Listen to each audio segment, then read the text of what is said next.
Bonjour et bienvenue dans votre journal.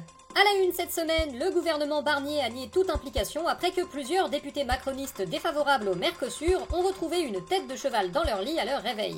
Réseaux sociaux, les associations se félicitent après que TikTok a promis de rendre les filtres de beauté inaccessibles aux adolescents d'ici la fin de l'année. Pour les citer, ça c'est fait. Maintenant, il manque plus qu'à régler le souci du doom scrolling qui rend l'application aussi dangereuse qu'une drogue dure en détournant le mécanisme de la récompense du cerveau, la multitude de pisteurs implantés dans l'application qui permettent de récolter les données personnelles des utilisateurs sans leur consentement, et l'ingérence du pouvoir dictatorial chinois dans le traitement des dites données, et ce sera bon.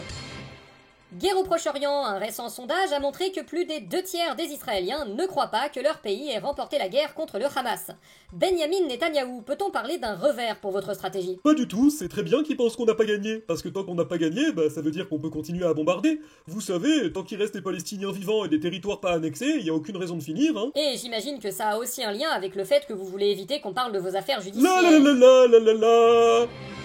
Société, le syndicat de la famille, nouveau nom de la Manif pour tous, s'est opposé publiquement au nouveau programme d'éducation sexuelle de l'éducation nationale qui prévoit de sensibiliser les enfants et les adolescents, entre autres sur la déconstruction des stéréotypes, l'expression de leurs sentiments ou encore le principe du consentement. Laurent Wauquiez, vous êtes réputé proche du syndicat de la famille, vous êtes vous aussi opposé à ce programme? Évidemment, vous imaginez, on va ordonner à des maîtresses de montrer leurs zézettes à des maternelles. Pas du tout, vous l'avez lu au moins? J'ai lu le compte-rendu de valeurs actuelles, ça suffit pas? Ils vont apprendre à des CP à mettre des capotes. Non plus. D'ailleurs, le sujet spécifique de la sexualité n'est pas abordé avant la 4e. Ouais, exactement, ils vont apprendre au 4e à devenir des transgenres. Bon, dites, pourquoi vous inventez tout et n'importe quoi? Dans un pays comme la France, où une personne sur 10 déclare avoir été victime d'inceste et où 160 000 enfants sont agressés sexuellement tous les ans, sensibiliser sur ces sujets paraît... logique, non? Ouais, c'est ça, et comment on va faire, nous, maintenant? Faire quoi? De quoi vous parlez? Comment les gens, ils vont pouvoir baiser leurs gosses si les gosses, après, ils vont en parler à n'importe qui comme ça? Vous y pensez à eux? Vous essayez vraiment de défendre des agresseurs, là? Quoi? C'est un électorat comme un autre? Alors qu'une nouvelle censure du gouvernement Barnier s'approche, des accrochages ont eu lieu sur la stratégie à adopter au sein du nouveau Front populaire, les uns s'accusant les autres, entre autres, de défendre des lois polémiques ou encore de trahir l'Union pour servir des destinées personnelles. Nous avons réussi à obtenir des images d'une de leurs réunions régulières.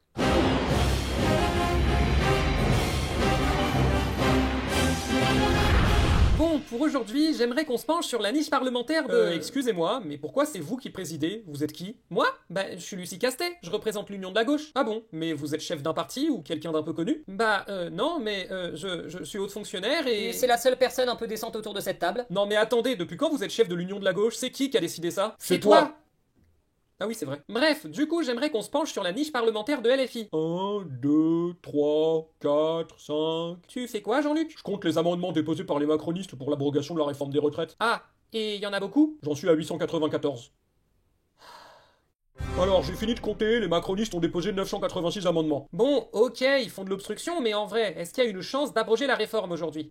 Sachant que la niche parlementaire dure 15 heures, ça fait 66 amendements par heure, donc si on fait 1 minute 10 par amendement, ça passe. Ça va jamais passer, hein? Ça va jamais passer, non. Ha! Vous êtes qu'une bande de traîtres, j'en étais sûr! Bon, Jean-Luc, ça va, tu vas pas accuser les socialistes de trahir à chaque fois qu'ils bougent un orteil. Si, ça me détend. Limite, est-ce que ça vaudrait pas le coup de mettre ça de côté pour le moment pour se concentrer sur les autres lois? Il y a celle d'autodétermination du genre, qui est pas mal, par exemple, ou alors la loi sur l'abrogation du délit d'apologie du terrorisme.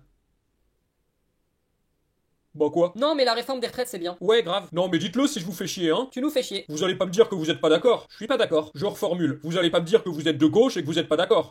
Non, mais même en étant d'accord, tu nous fais chier. Ha! Vous êtes qu'une bande de traîtres, j'en étais sûr. Quoi?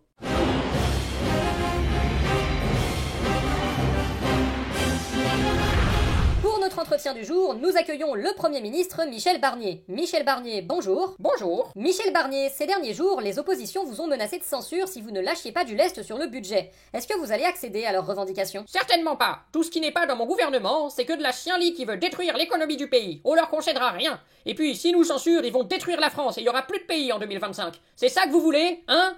Vous avez pas l'impression d'en faire un peu trop? Mais enfin, c'est dramatique. Qu'est-ce qu'on va faire si on n'a pas de budget? Comment on va payer ces pauvres et méritants fonctionnaires sur lesquels on crache depuis 3 semaines? Comment? En reconduisant les crédits de l'an dernier et en déposant une nouvelle loi en janvier, comme c'est prévu par les textes, non? Ah, c'est possible de faire ça? Oui, si vous êtes renversé, c'est simplement un autre gouvernement qui décidera d'un nouveau cap économique. Mais c'est justement ça qui est dramatique. C'est pas qu'on n'ait pas de budget, c'est que ce soit la gauche qui propose un budget. Vous imaginez si la gauche propose un budget? Oui, et donc? Eh ben c'est pas bien. Bon, et bien comme vous voyez, si on leur tire un peu les verres du nez, on voit ce qu'ils ont en tête. Nous vous souhaitons une fin de journée. À bientôt!